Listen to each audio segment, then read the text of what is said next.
O'g'il bolalar, do'ppimizni bunday yerga qo'yib turib bir o'ylanib ko'raylik.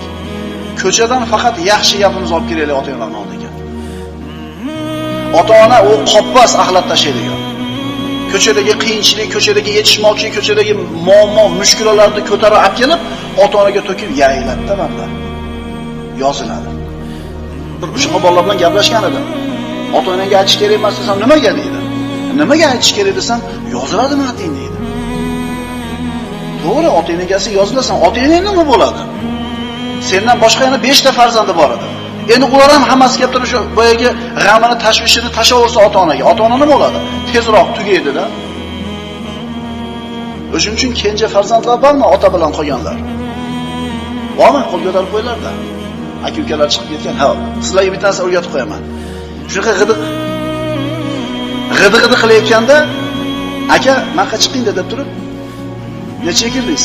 "45 ga kirdingiz." "Men 25 ga kirdim." Siz 45 yil ota dedingiz, 45 yil ona dedingiz. Menga ham qolsin bular.